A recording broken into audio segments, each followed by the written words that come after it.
내가 이것을 너희에게 이름은 너희로 실족하지 않게 하려 함이니 사람들이 너희를 출교할 뿐 아니라 때가 이르면 물은 너희를 죽이는 자가 생각하기를 이것이 하나님을 섬기는 일이라 하리라.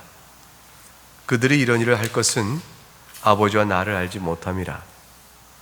오직 너희에게 이 말을 한 것은 너희로 그때를 당하면 내가 너희에게 말한 이것을 기억나게 하려 함이요 처음부터 이 말을 하지 아니한 것은 내가 너희와 함께 있었습니다. 지금 내가 나를 보내신 이에게로 가는데 너희 중에서 나더러 어디로 가는지 묻는 자가 없고 도리어 내가 이 말을 함으로 너희 마음에 근심이 가득하였도다. 그러나 내가 너희에게 실상을 말하노니 내가 떠나가는 것이 너희에게 유익이라. 내가 떠나가지 아니하면 보혜사가 너희에게로 오시지 아니할 것이요 가면 내가 그를 너희에게로 보내리니 그가 와서 죄에 대하여 의에 대하여 심판에 대하여 세상을 책망하시리라. 죄에 대하여라 함은 그들이 나를 믿지 아니함이요 의에 대하여라 함은 내가 아버지께로 가니 너희가 다시 나를 보지 못함이요 심판에 대하여라 함은 이 세상 임금이 심판을 받았습니다. 하나님의 말씀입니다. 하나님께 감사합니다. 오늘 주 앞에 예배로 모신 여러분에게 우리 주 예수 그리스도의 은혜와 평강이 충만히 임하기를 주의 이름으로 축복합니다. 예수님께서는 우리들의 연약함을 너무 잘 알고 계십니다. 제자들의 연약함 강하지 않아요. 핍박과 어려움이 오면 넘어지기 쉽고요. 그리고 미혹과 유혹이 오면 또 넘어지기 쉽고 예수님은 제자들이 그렇다는 것을 잘 알고 계십니다. 그런데 그렇지만 제자들을 몹시 여전히 사랑하십니다. 그 사랑을 요한복음 13장 1절에서는 이렇게 증언했습니다. 유월절 전에 예수께서 자기가 세상을 떠나 아버지께로 돌아가실 때가 이른 줄 아시고 세상에 있는 자가 세상에 있는 자기 사람들을 사랑하시되 끝까지 사랑하시니라. 예수님의 사랑은 이 땅에 계시는 것에서도 끝까지 사랑하셨고 또 승천하신 후에도 끝까지 사랑하시며 다시 오실 때까지도 끝까지 사랑하세요. 영원한 사랑입니다. 더없이 충만한 사랑이죠. 목적을 우리를 선택하여 그리스도의 자녀 삼으신 그 목적을 이루실 때까지 주님은 우리를 사랑하세요. 이 말씀, 우리 끝까지 사랑하는 이 말씀이 오늘 읽었던 본문 요한복음 16장 1절에서는 이렇게 표현되고 있는 것입니다. 내가 이것을 너에게 이름은 너희로 실족하지 않게 하려 함이라. 우리는 15장에서 세상이 너희를 미워할 것이다 이런 말씀을 주님으로부터 들었습니다. 세상이 너희를 미워함은 먼저 나를 미워하기 때문이라 하는 말씀을 우리가 들었습니다. 그러므로 내가 너희를 떠나고 난 뒤에 너희에게는 폭풍이 몰아칠 텐데 이 폭풍은 박해요? 너에게 큰 위협으로 다가올 것이라. 2절에 보니까 주님이 예를 드셨어요. 사람들이 너희를 출교할 뿐 아니라 때가 이르면 물은 너희를 죽이는 자가 생각하기를 이것이 하나님을 섬기는 일이라 하리라. 어떤 일까지 미칠 것이냐면 출교가 있을 것이라고 얘기해요. 출교가 되어지면 회당에서 내어 쫓기는 거 아닙니까? 그러면 회당에서 내어 쫓기면 종교적 신앙생활이 종교적 교제가 없게 되어지죠. 물론 예수 믿는 사람이 유대인 회당에 가서 유대인의 가르침을 들을 건 아니죠. 그러나 거기서 복음을 전할 수 있어요. 또 바른 신앙이 뭔가 성경을 토론할 수도 있고 종교적 유대감과 또 교통이 있어서 바른 진리와 신학을 설명할 수 있는 기회가 완전히 차단돼요. 그러니까 종교적으로 종교가 출교된다는 말은 사회적으로 고립된다는 얘기예요. 사회적으로 고립되어지면 경제 활동에도 위축과 또 고립이 옵니다. 한마디로 유대인 사회에서 생존을 도모하기가 극히 어렵게 되어진 일이죠. 거의 더 나아가서 심지어는 죽이기까지 할 것이라.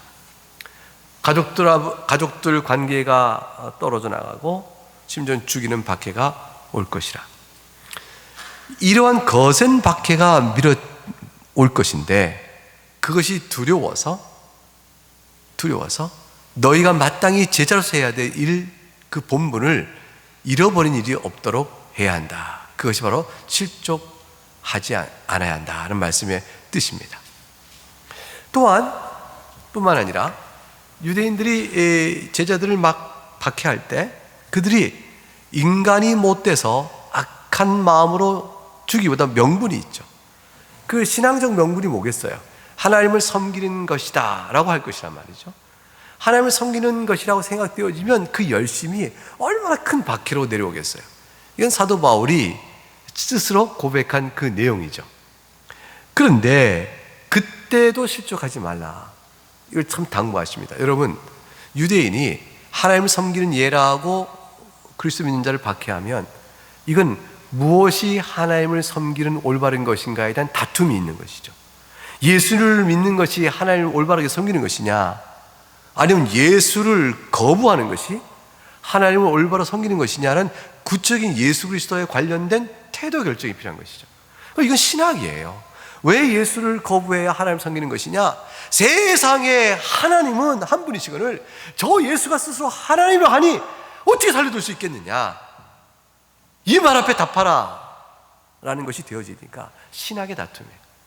그러니 너희가 실족하지 마라 라는 말 속에는 저들의 거센 박해 폭풍 속에 담겨져 있는 신학적 명분, 하나님을 섬기는 것이, 섬기는 자, 올바로 섬기려면 예수를 믿지 말아야 한다라고 말하는 것에 대해서 여러분이 신학적 입장을 분명히 가져야 한다는 것이죠. 아니라 예수님이 하나님이시라.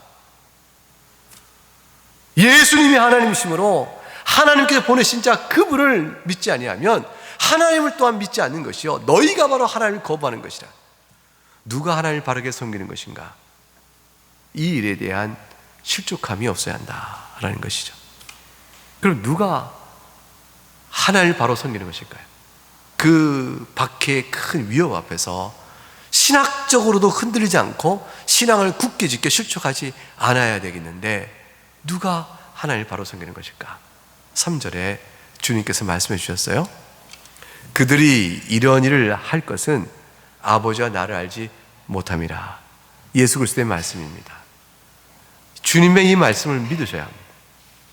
주님의 이 말씀대로 저들이 하나님을 섬기는 것이라고 하지만 그러나 실상은 하나님을 알지 못하는 무지한 가운데서 그들이 행하는 것에 불과하다.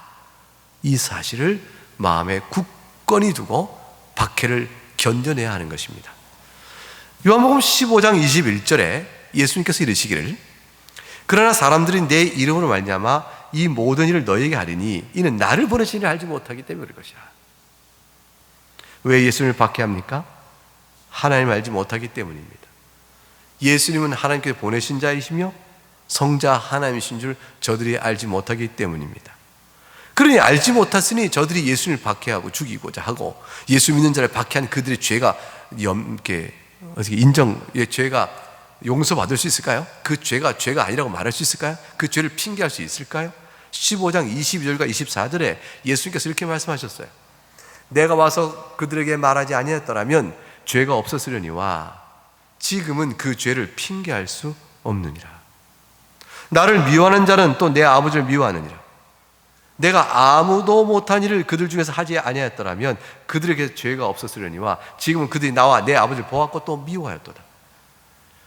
예수님을 부인하는 것, 부정하는 것은 하나님을 부인하는 것과 똑같아요. 왜냐하면 예수님께서는 하나님께서 보내신 자라야 할 수 있는 아무도 이 세상에서 누구도 해보지 못했던 일을 나타내 보이심으로 그들에게 증거하셨기 때문입니다. 그래서 저들은 죄를 핑계할 수가 없습니다. 그러므로 예수께서 말씀하신 것이죠. 저들이 하나님 섬기는 예라 하여 너희를 박해할 때 박해가 두려워 실족함이 있어서 하나님 섬기는 것이 저들의 말이 맞는 거 아닌가? 야, 이렇게 미혹된 넘어진 일까지 없도록 해라. 그러니까 실족이라는 것은 박해로 인하여 신앙을 포기하는 일이요, 포기할 만한 신학적 이유를 잘못 배워 흔들리는 것이요, 더 나아가서 죄의 유혹 앞에 넘어지는, 이 모든 게 다 실족입니다. 4절에 보게 되면 예수님께서 4절 전반절에 이렇게 말씀하시죠. 오직 너에게 이 말을 한 것은 너희로 그때를 당하면 내가 너에게 말한 이것을 기억나게 하려 함이라. 예수님이 사랑하십니다, 제자들을. 제자들이 연약하여 이렇게 박해가 오게 될 때, 출교와 심지어 죽이고자 하는 위협이 올 때 저들이 흔들릴 것을 생각하셔서 미리 이렇게 가르쳐 두어 주의 말씀을 기억하여 자기들의 실상을 잘 알고 대처할 수 있도록 해 주신 것입니다. 4절 하반절에 처음부터 이 말을 내가 너에게 하지 아니한 것은 내가 너희와 함께 있었습니다. 예수님과 함께 있을 때는 밖에 초점이 예수님께 오고 예수님께 넉넉히 그걸 대응하셨어요. 예수님 안 계실 때는 어떻게 대응하죠? 저들이 막 미워하고 옵니다. 그럼 예수님께서 앞에 나서서 너희가 나를 미워하면 아버지를 미워함이라. 이렇게 주님이 말씀하심으로 저들과 모든 논증과 저들의 오류와 저들의 불신앙과 저들의 죄를 주님이 다 말씀하셨는데, 예수님 안 계실 때는 제자만 남았는데 누가 그걸 해요? 누가? 박해할 때 누가 나서서 아니요, 예수님이 하나님의 아들이요, 당신은 회개하시오, 하나님이 다 회개라고 명하셨어 라는 말을 누가 그 앞에서 할 수 있을까? 이제 예수님께서는 내가 없을 때 너희가 이렇게 말할 수 있도록 하기 위하여 이제 너에게 일러두니라. 4절 하반절에 말씀하신 것입니다.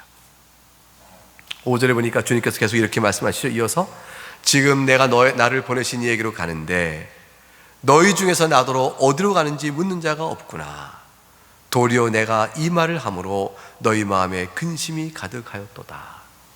근심과 어디로 가는지 묻는 것과는 서로 대조가 되어집니다. 반대에 있어요.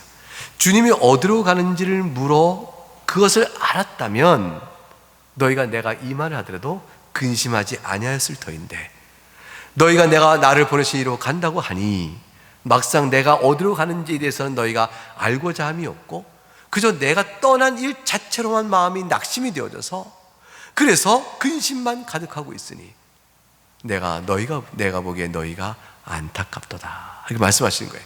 주님이 그 연약한 제자들의 무지와 그 태도를 보고 불쌍히 여겨 하시는 말씀이에요. 그래서 이제 내가 어디로 가는지 생각해보라, 그 말씀이시죠. 주님이 어디로 가세요? 죽으시나 그것은 죄를 속하기 위한 것이요, 제자들에게 영생을 주기 위한 죽음이요, 부활하시고 승천하셔 하늘 아버지 보호자 우편에 이르셔서 모든 구속사에게 승리의 영광을 선언하시고 나타내 보이시니 이것은 주님에게도 영화로운 것이요 제자들에게는 너무 좋은 것이다. 그것을 너희가 생각했더라면, 즉 내가 너희를 떠나 아버지로 간다는 말에 가는 곳이 무엇인가, 구속사에게 그것이 어떻게 되는 것인가를 너희가 조금 생각했다면 너희가 지금 내가 떠난다는 일로 인하여 상심하지 않을 것이요, 너희가 박해를 받는다는 말로 인하여도 너희가 근심에 크게 쌓이지 않을 터인데, 너희는 왜 내가 떠난다는 말에만 마음을 두고 내가 어디로 가는지 주님이 행하신 모든 일에 대해서는 염두에 두지 않고 관심의 눈길을 그곳에 두지 아니하느냐, 주님 말씀하시는 겁니다. 주님께서는 연약한 그들에게 용기를 주시는 거예요. 보라, 내가 너희를 두고 떠나가는 것은 갈 곳 없는 정처한 길로 가는 것이 아니라 이미 정해진 하나님의 아버지의 정해진 바대로 가는 것이라. 그것은 바로 너희를 위한 것이요 바로 나를 위한 것이라. 이렇게 말씀하시죠. 그러니까 16장 22절에 이렇게 말씀하시잖아요. 지금 너희가 근심하나 22절에 내가 다시 너희를 보리니 너희 마음이 기쁠 것이요 너희 기쁨을 빼앗을 자가 없으리라.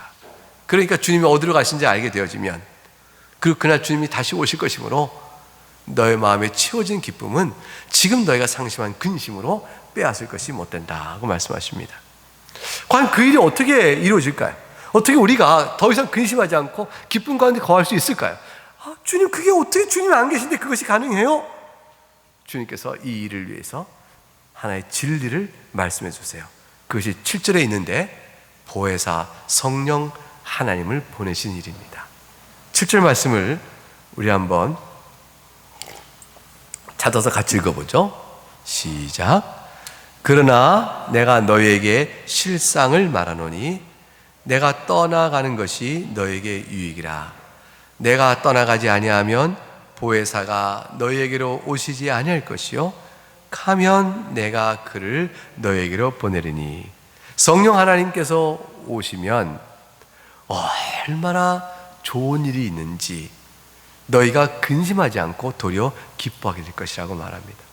자, 실상입니다. 진리입니다. 주님 하신 말씀이 정말로 이루어질 참된 진리예요. 그걸 좀 말씀해 줘요. 그걸 우리 번역의 실상, 헬라어 원문은 진리예요.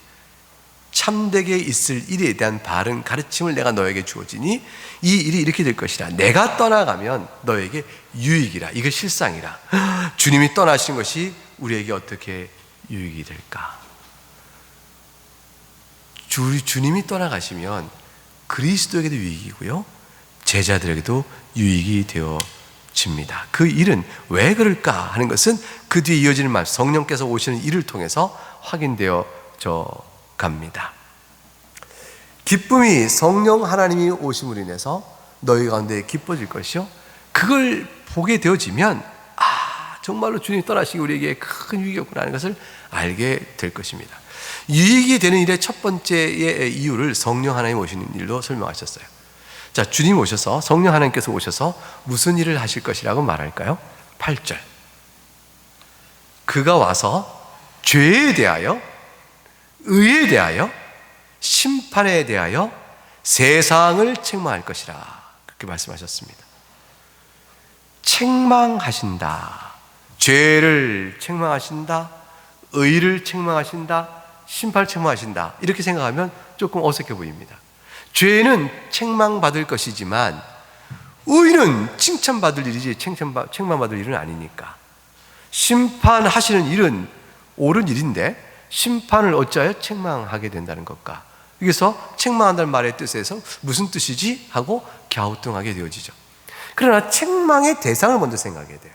이걸 바르게 이해하는 것은 책망의 대상은 의, 심판이 아니고 책망의 대상은 세상입니다. 성령께서 오셔서 세상을 책망하실 것입니다. 세상을 책망하시는 것은 세상의 죄가 무엇인지, 즉 세상이 어떠한 상태에 있는지, 세상이 범한 일이 무엇인지를 드러내 그것이 바로 죄다라는 사실을 일깨워 선포하시고 보여줌으로 정죄하시고 책망하시는 거예요. 그러니까 책망한다는 말의 의미는 두 가지 의미가 있어요. 하나는 뭐냐면 객관적으로 이것은 죄다라는 사실을 알리는 일이요, 두 번째는 그러므로 너희가 바로 그 죄를 졌다라는 사실로 그들로 하여금 죄를 핑계할 수 없게끔 몰아가는 일, 정죄하는 일, 그것이 책망의 말 속에 있습니다.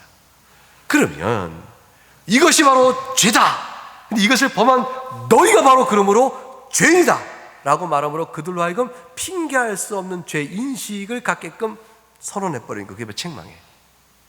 그리고 거기에 합당한 심판을 내리겠죠.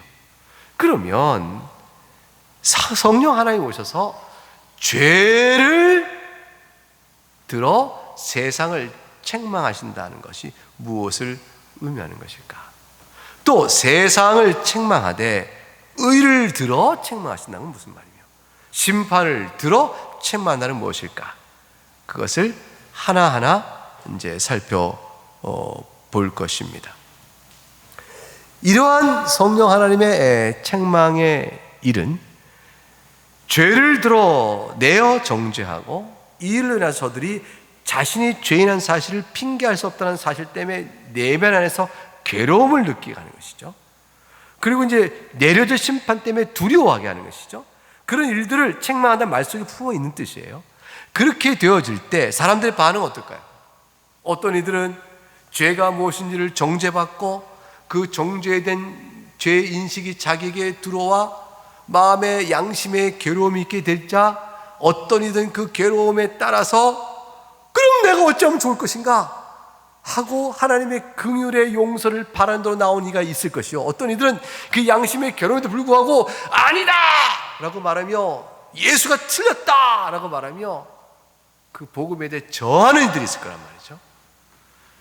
예수 그리스도의 복음의 선포 앞에 더 죽여야겠다, 저자를 돌로 쳐 죽이자! 라고 나오는 이들이 있을 것이며, 양심의 괴로움을 에도 불구하고 거칠게 반응하는 자가 있을 것이며, 어떤 이들은 양심의 괴로움 때문에 하나님의 긍휼을 바라는 자로 나뉘어질 것이에요. 성령 하나님이 오셔서 세상을 책망하실 때 나타나는 결과는 둘로 갈라지게 될 것입니다. 그러면 구체적으로 성령 하나님이 죄에 대하여 책망한다는 말은 주님께서 설명하시기를 뭐라고 말씀하셨죠? 죄에 대하여 세상을 책망한다 하면 그 다음에 뭐라고 되어 있어요? 그들이 나를 믿지 아니함이라 하셨습니다. 예수님께서는 예수를 믿지 않는 일 자체가 죄임을 분명히 세상에게 말씀하십니다. 이건 요한복음 3장 17절과 18절에 이미 주님이 요한 사도를 통해서 가르쳐 주셨어요. 요한복음 3장 17절 18절, 요한 3장 16절은 다 아시잖아요. 근데 17절과 18절은 어떤 이렇게 기록되어 있습니다. 하나님이 그 아들을 세상에 보내신 것은 세상을 심판하려 하심이 아니요 그로 말미암아 세상이 구원을 받게 하려 하심이라. 그를 믿는 자는 심판을 받지 아니하는 것이요 믿지 아니한 자는 하나님의 독생자의 이름을 믿지 아니함으로 벌써 심판을 받은 것이니라. 너희가 예수를 믿지 않으니, 복음을 거부하니 내가 이 하나님의 은혜의 구원을 너희를 떠나 이방인에게로 향한다. 너희의 피가 너희 머리 스스로 너희 머리 위에 있을 것이라. 이렇게 말하고 사도가 돌아서 가봅니다. 사랑하는 여러분, 예수님을 믿지 않는 것 자체는 이미 세상이 심판할 있음을 드러내주는 것이에요. 저들이 그것이 바로 죄이기 때문입니다. 하나님 명하신 모든 계명에 따른 일들을 범한 게 죄이고, 구원의 길을 내어주시고자 그리스도를 말함에도 불구하고, 그거를 말하면서 그들의 심령 속에 죄를 일깨워줌에도 불구하고 하나님의 긍휼의 손길을 거부한 그들의 죄가 또한 죄인 것입니다. 그러므로 성령 하나님께서는 복음을 선포하게 함으로 저들이 그리스도를 믿지 않는 심령의 상태를 드러내요. 주님의 복음을 믿지 않는 것 자체가 죄요? 그런 심령은 이미 하나님의 율법에 비추어 죄 가운데 있음을 또한 증명하는 것이에요. 여러분, 예수님을 믿는, 복음을 믿지 않는 자는요, 믿지 않는 마음의 행태가 단지 예수님만을 믿지 않는 게 아니라 하나님의 모든 정죄를 거부하고 있다는 사실을 보여주는 거예요. 그리고 하나님의 정죄 아래에 있는 자기의 죄의 모습을 인정하는 거예요. 하나님의 죄의 정죄 아래에 있음을 인정할 수밖에 없는 게, 하나님의 말씀에 따라 죄 가운데 있다는 사실을 인정하는 자, 그리고 그 죄의 모습을 바르게 보는 자는 그리스도의 복음의 말씀을 듣고 앞에 나오게 돼 있어요. 그러니까 그리스도의 복음을 거부하는 자는 하나님의 정죄를 거부하는 것이고, 하나님의 말씀의 정죄를 거부하는 자는 이미 자신이 얼마나 죄의 상태에 있는가를 드러내주고 있는 거예요. 예수를 복음을 듣고 믿지 않는 것 자체는 복음 자체 하나만을 거부한 것이 아니에요. 그것이 바로 하나님의 계명의 말씀을, 하나님의 율례의 말씀을 근원적부터 거부한 것이 되어집니다. 예수님을 거부하니 스스로 우상을 섬기는 것이죠. 예수님이 하나님이신데, 예수의 말씀을 거부하니 하나님을 망령되이 일컫는 자와 똑같은 거죠. 예수님 말씀을 듣고 그 앞에 예배해야 되는데 그들이 예배를 우상의 심리를 따라 하니, 종교적 유전에 따라 하니, 그게 바로 안식일의 참된 뜻을 회방하는 것이죠. 그들은 계명 하나를 적용해 보게 되면 예수를 거부함으로 사실 10가지 계명을 다 거부하는 것이 되어집니다. 진리를 따르지 않고 거짓을 말하는 자요, 예수를 죽이고자 함으로 그들이 바로 살인한 자가 되는 것이며, 영적으로는 주를 따르지 않으니 간음한 자가 된 것이요, 그 모든 탐욕이 우상숭배니 그들은 탐심을 범하는 자가 되어진 겁니다. 그 모든 죄목이 그대로 하나하나가 다 드러나는 것이. 그러니 죄에 대하여 세상을 심판하시는 것은 저들이 예수를 믿지 아니하기 때문이라. 주의 말씀으로 그렇게 주님이 세상을 책망하신다고 말씀하십니다. 두 번째 10절에 가니까 의에 대하여 또한 주님이 세상을 성령으로 말미암아 책망하십니다. 의에 대하여라 하면 그 뒤에 나와 있는 말이 내가 아버지를 끄하니 너희가 다시 나를 보지 못함이요. 이 말씀은 세상이 불의하다는 사실을 보여주는 이유인 것입니다. 세상은 자신이 의롭다고 말합니다. 세상은 자신이 의롭다고 말하며 예수가 불의하다고 말해요. 그래서 예수를 죽이는 것이죠. 세상은 내가 의롭고 예수만을 믿어야 구원받는다는 복음이 불의하다라고 말합니다. 우리의 예수 그리스도의 복음이 잘못됐다고 말해요. 그 말은 뭐예요? 예수 없이 구원받는 길, 세상이 옳다고 말하는 것이죠. 세상은 자기 의를 말하는데 예수님께서 말씀하십니다. 그렇지 않다. 내가 너희가 말하는 의와 관련하여 너희를 책망한다. 왜 세상이 말하는 의와 관련한 세상은 책망받아야 합니까? 왜냐하면 그것이 세상이 말하는 의가 죄이기 때문에 그래요. 그게 어떻게 드러났어요? 예수님께서 10절에 아버지께로 감으로 드러난 것이에요. 아버지께로 감으로 너희가 다시 나를 보지 못하니 승천하심으로 인하여 드러나시고, 부활 승천 사건은 예수님이 의로우시며 예수가 불의하다 하여 자신의 의를 내세워 예수를 십자가에 못 박은 저들의 악을, 죄를 드러내는 것입니다. 그러므로 성령께 오셔서 의에 관하여 세상이 의롭지 아니하고 도리어 불의하다는 사실을 드러내어 저들을 책망하시는 겁니다. 자, 예수님께서 아버지가 하시는 일은 예수님이 의롭다는 말을 드러내 준 것이고, 세상이 의롭다나 도리어 세상이 불의하다는 사실을 드러내 주는 것이니 성령께서 그와 관련하여 책망하게 되는 것이죠. 로마서 1장 2절과 4절을 보게 되면 먼저 부활에 관하여 이렇게 얘기합니다. 이 복음은 하나님이 선지자들을 통하여 그의 아들에 관하여 성경에 미리 약속하신 것이라. 그의 아들에 관하여 말하면 육신으로는 다윗의 혈통에서 나셨고 성결의 영으로는 죽은 자 가운데서 부활하사 능력으로 하나님 아들로 선포되셨으니 우리 주 예수 그리스도니라. 누가 의로운 자로 선포되었습니까? 그리스도입니다. 그러므로 세상은 불의한 자가 되는 겁니다. 세상은 예수가 불의하다 하였으나 그러나 의로운 자 선포됨으로 저들이 불의함이 드러났으니 의에 관하여 저들은 책망을 받는 것입니다. 빌립보서 2장 9절과 11절에 주님의 승천이 나옵니다. 아버지께로 가신 주님, 그것은 주님의 의로우심을 말하는 것이죠.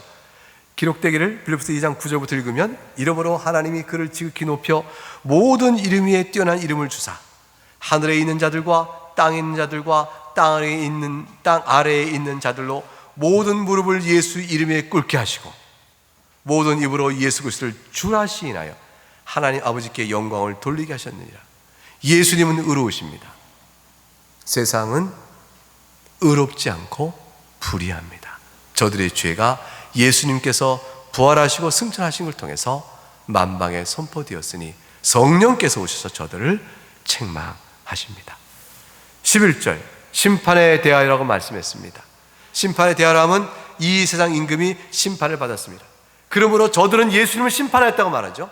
그러나 도리어 예수님이 저들을 심판합니다. 왜냐하면 예수님의 구속사역, 그거로 말미암아 이 세상 임금, 저들의 아비인 마귀가 이미 심판을 받았기 때문입니다.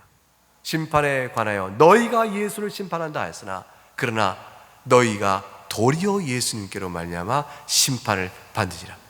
이것을 책망하신 겁니다. 예컨대 요한복음 8장 44절에 너희는 너희 아비 마귀에서 났으니 너희 아비의 욕심대로 너희도 행하고자 하느니라. 그는 처음부터 살인한 자여 진리가 그 속에 없으므로 진리에 서지 못하고 거짓을 말할 때마다 제 것으로 말하나니 이는 그가 거짓말쟁이요 거짓의 아비가 되었습니다. 이 세상의 아비는 마귀입니다. 근데 진리는 뭐라고 말합니까? 요한복음 12장 31절 33절에 이제 이 세상에 대한 심판이 이르렀으니 이 세상의 임금이 쫓겨나리라. 내가 땅에서 들리면 모든 사람을 내게로 이끌겠노라 하시니, 이렇게 말씀하시면 자기가 어떠한 죽음으로 죽을 것임을 보이심이라. 주님이 세상에서 들림을 받으십니다. 부활하여 승천해 가실 때 자신이 속한 자를 다 내게로 이끌 텐데, 그때 세상에 대한 심판이 이미 이르러서 이 세상의 임금은 쫓겨날 것이니 세상의 임금 마귀, 그들의 아비 마귀가 심판 아래 있으니, 심판과 관련하여 저들이 예수를 심판하고 마땅히 죽였다, 죽일 자를 죽였다, 하나님 섬기는 예로 심판했다 라고 말하겠지만, 그러나 도리어 성령께서는 심판에 너희가 불의한 자요 그리스도께서 너희를 심판하셨다고 선언하십니다. 이것으로 저들의 죄를 드러내시고 저들의 양심에 크게 고통을 줄 것입니다. 이 말이 실제로 어떻게 드러났죠? 사도행전 2장을 넘어가 보겠습니다. 요한복음 뒤에 사도행전 2장을 열어보시면 실제로 오순절 그날에 성령께서 강림하여 교회를 창설하시는 그 복되고 영광스러운 때에 이 말씀하신 내용이 실제로 이루어집니다. 23절 말씀, 사도행전 2장 23절을 같이 읽어봅니다. 시작. 그가 하나님께서 정하신 뜻과 미리 아신 대로 내준 바 되었거늘 너희가 법 없는 자들의 손을 빌려 못 박아 죽였으나, 성령께서 바로 지금 이 설교를 듣고 있는, 베드로의 설교 듣고 있는 유대인들에게 그 심령 속에 죄를 책망하고 계신 거예요. 너희가 법 없는 자, 불법한 자의 손을 빌려 죄 없는 자를 죽였다. 죄를 책망합니다. 즉 예수를 믿지 않는 저의 죄를 책망합니다. 의에 대하여 22절을 가볼까요? 22절 읽어봅니다. 시작. 이스라엘 사람들아, 이 말을 들으라. 너희도 아는 바와 같이 하나님께서 나사렛 예수로 큰 권능과 기사와 표적을 너희 가운데서 베푸사 너희 앞에서 그를 증언하셨느니라. 24절. 하나님께서 그를 사망의 고통에서 풀어살리니 이는 그가 사망에 매어 있을 수 없었음이라. 무엇을 의미하는가요? 누가 의로운 자입니까? 예수를 못 박은 저들이 의로운 자인가? 아니면 하나님께서 사망의 고통에 풀어 살릴 수가 없었다. 왜냐하면 그는 의로운 자이기 때문이다. 누가 의로운 자인가를 말씀을 통해서 선언해 줍니다. 사랑하는 교회 여러분, 3절 또 이 35절과 36절을 보시기 바랍니다. 35절과 36절 같이 두 절을 읽어보겠습니다. 시작. 내가 너의 원수로 너의 발등상이 되게 하기까지 너는 내 우편에 앉아있으라 하셨도다 했으니, 그런즉 이스라엘 온 집은 확실히 알지니 너희가 십자가에 못 박은 이 예수를 하나님이 주와 그리스도가 되게 하셨느니라 하니라. 이 말씀으로, 베드로의 설교의 말씀으로 심판주가 바로 그리스도이심을 드러냈습니다.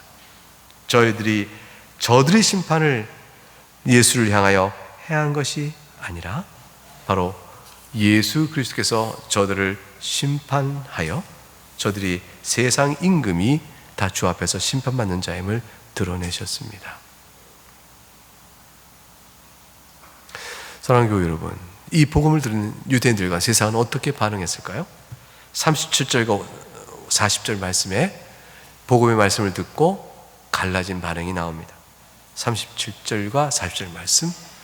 그들이 이 말을 듣고 마음에 찔려 베드로와 다른 사도들에게 물어 이르되, 형제들아 우리가 어찌할꼬 하거늘, 베드로가 이르되 너희가 회개하여 각각 예수 그리스도의 이름으로 세례를 받고 죄 사함을 받으라. 그리하면 성령을 선물을 받으리니 이 약속은 너희와 너희 자녀와 모든 먼 데 사람 곧 우리 주 하나님이 부르시는 얼마든지 부르신 자들에게 하신 것이라 하고, 또 여러 말로 확증하며 권하여 이르되 너희가 이 패역한 세대에서 구원을 받으라 하니. 결국 이 말씀대로 성령께서 오셔서 죄를 책망하니 양심의 고통과 아픔을 느낀 자 가운데 일부는 주 앞에 나와 마음에 찔려 우리가 어찌할꼬 반응해서 그 가운데 일부는 생명길로 나오게 되는 것입니다. 다수의 사람들은 어떻게 됐을까요? 오히려 돌로 쳐서 핍박하여 사도들을 감옥에 가두고 죽이고자 하는 대로 나가게 된 것이요. 이 복음의 선언 앞에서도 우리가 아는 사도 바울도 한때는 깨닫지 못하여 여전히 믿는 자를 박해하는 그런 자로 섰던 것이죠.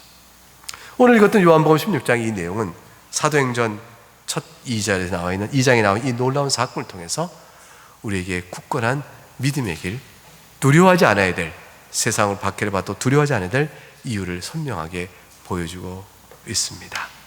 주님이 주시는 위로의 능력은 지극히 큽니다.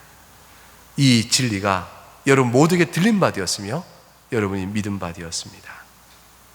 그리고 이 세상에서 신앙의 인으로 살아가는 동안에 어떠한 박해나 미움이 있다 할지라도, 그러나 인생 마지막 날은 실상이 드러날 것이요, 세상 끝날에는 또한 그 진리의 실상이 드러날 것입니다. 우리 모든 성도는 어떠한 상황에도 복음을 부끄러워하지 아니해야 됩니다.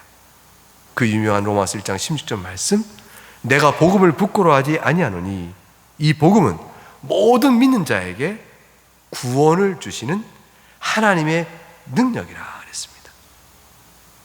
유대인이나 헬라인에게로서다. 우리는 모든 예수 믿는 자에게 구원을 주시는 하나님의 능력 가운데 있으므로 이 말씀을 든든히 붙잡고 어떤 상황이든지 흔들림 없이 나갈 것입니다. 복음을 증언해야 되는 것입니다. 복음을 설교해야 되는 것입니다. 주님 오실 때까지 성령께서 우리와 함께 하시니 우리는 주께서 승천해 계신 동안에도 다시 오실 그날을 보고 두려움 없이, 낙심 없이, 실족함 없이 믿음의 줄기를 지켜가는 것입니다. 이 코로나19 시대에 교회를 향한 좋지 못한 안 좋은 영적 분위기가 이루어지고 기회를 삼아 마귀는 더욱더 그러합니다. 그럴 때라도 신앙 심지를 잘 지키시고 시민적 선을 또한 잘 행하여 지혜롭게 행하시는 여러분 될 수 있기를 주의 이름으로 축복합니다.